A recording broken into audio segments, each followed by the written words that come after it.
Daesh claims responsibility for the New Year deadly shooting in an Istanbul nightclub that killed 39 people.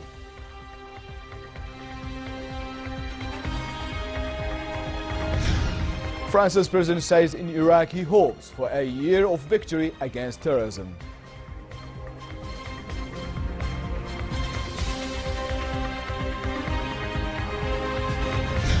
And fighting continues in areas of Syria in breach to a fragile ceasefire.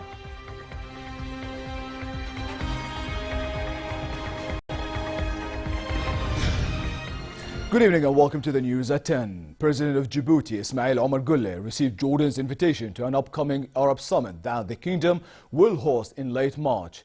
Deputy Prime Minister for Economic Affairs and Minister of State for Investment, Jawad Anani, handed His Majesty King Abdullah's invitation to President Guelleh, who welcomed him in Djibouti. President Guelleh commended Jordan's achievements and the kingdom's role to bring about security and stability in the region. The meeting dealt with relations between the two countries and ways to enhance cooperation in various fields.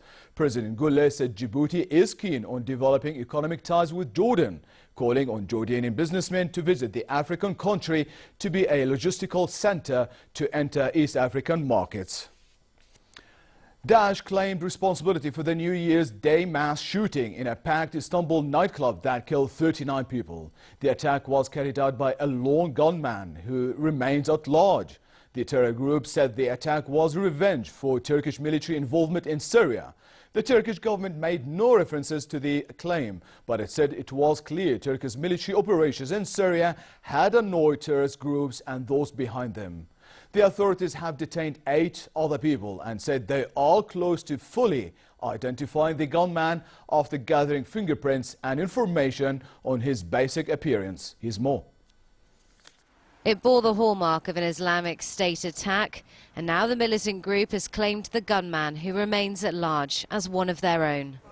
As Turkey pays tribute to the 39 people killed on New Year's Day in the mass shooting at the packed arena nightclub in Istanbul, a manhunt is underway to try and find the lone gunman. It's estimated he fired 180 bullets into the crowd. In a statement, the militant group said one of their soldiers struck a place where Christians were celebrating their holiday. 69 people were also wounded in the attack. Francois Al-Asmar from Lebanon says he played dead to survive. He fired one shot on its own, so we thought, or I thought, it was some angry or drunk man who shot from his gun. But a few seconds later we heard a machine gun. We were already lying on the floor from the first shot.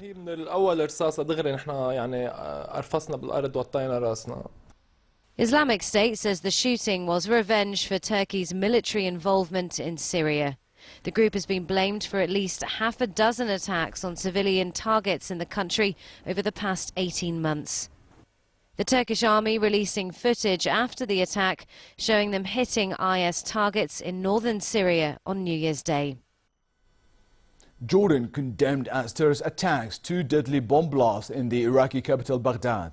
Minister of State for Media Affairs and Communications and government spokesman Mohammed al-Momeni expressed the Jordanian government's condolences to the Iraqi people and government. He reiterated Jordan's rejection of all forms of terrorism. Earlier, a Daesh car bomb killed at least 24 people and injured 60 in a busy square in Baghdad's sprawling Sadr city district. 67 people were wounded in the blast. A separate blast near a hospital in central Baghdad killed 1 civilian and wounded 9. The bombings came as French President François Hollande met with Iraqi leaders in Baghdad. This report has more. Arriving in Baghdad, France's President François Hollande greeting his Iraqi counterpart. In a show of support, Hollande telling Fouad Massoum that Islamic State is a common enemy that they must hunt down. The leader also promising to find any French jihadists it finds on the battlefields of Iraq. We must make sure these individuals can be prevented from committing further harm and arrested if they come back. And then we must be able to commit to de-radicalization, in particular for the children.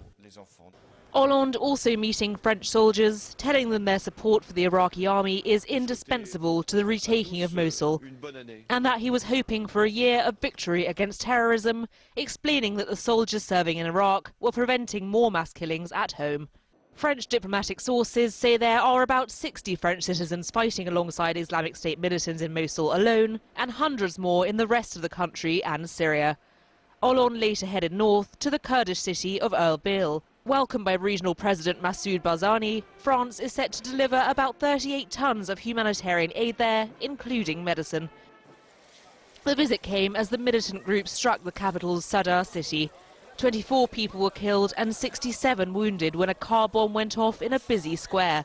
The European Union police agency Europol has warned there may be a rise in the return of foreign fighters. There are fears they will continue to export their terrorism far beyond Iraq's borders. France called on Russia to stop military action in Syria and respect a fragile ceasefire brokered by Moscow and Turkey. The truce deal, which was welcomed unanimously by the United Nations Security Council, has been repeatedly violated since it began on Thursday, with warring sides trading the blame. The rebel-held area of Rastan in the province of Homs was targeted with shell and missile fire. Syrian government warplanes resumed their bombardment of a rebel-held valley near Damascus yesterday after nearly 24 hours with no air raids.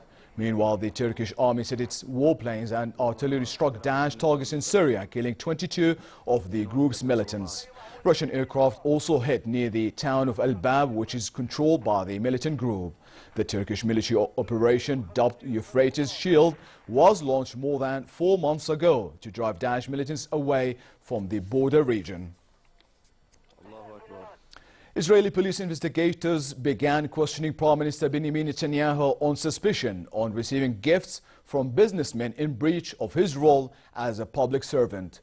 Israeli media reported the move was authorized by the Attorney General, who decided after a preliminary probe that there was sufficient evidence for a criminal investigation.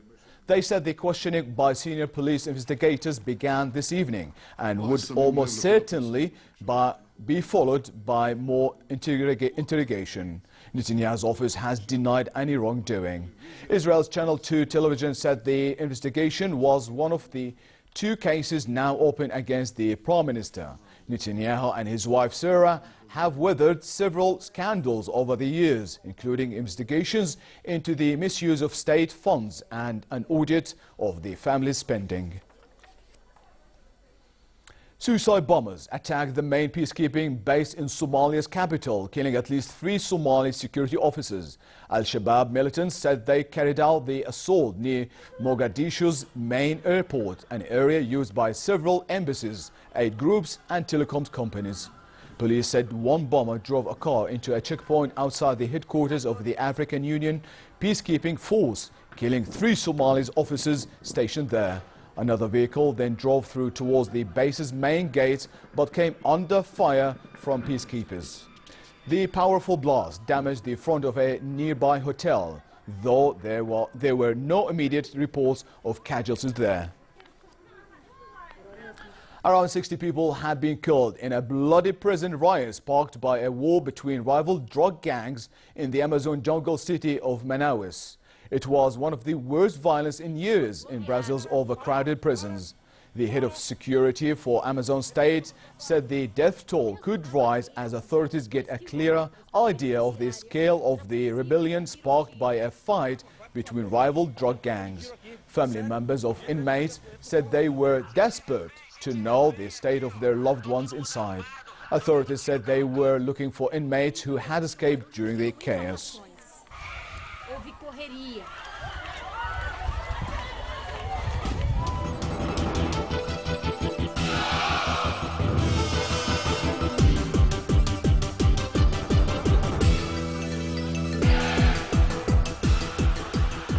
Switzerland beat Britain in the Hopman Cup with a clean sweep of victories in Perth, Australia. Roger Federer returned from injury and marked his comeback with a straight sets 6-3, 6-4 victory over Dan Evans. Teenager Belinda Bencic then followed up with a hard-fought 7-5, 3-6, 6-2 defeat of Heather Watson, giving the Swiss a 2-0 lead. The mixed doubles then saw Bencic and Federer race to a convincing 4-0, 4-1 win over Watson and Evans to round out a perfect day for Switzerland. Game, set, a match, Switzerland.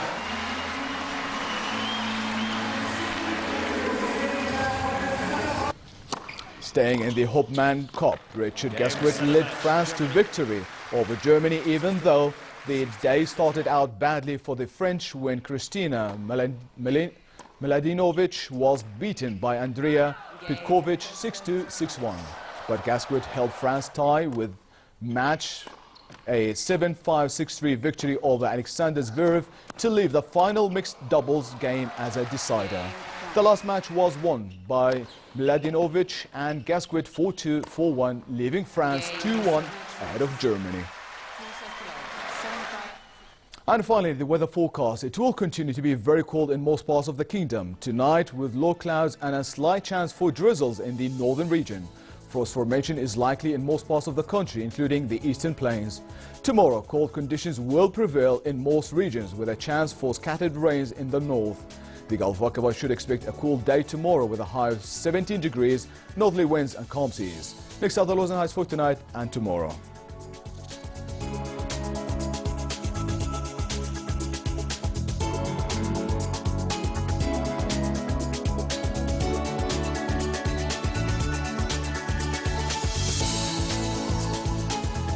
And to close our top stories once again, Daesh claims responsibility for the New Year deadly shooting in an Istanbul nightclub that killed 39 people.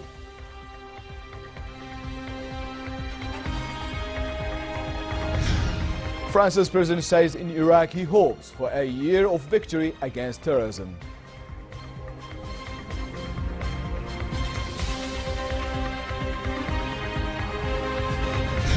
And fighting continues in areas of Syria in breach to a fragile ceasefire.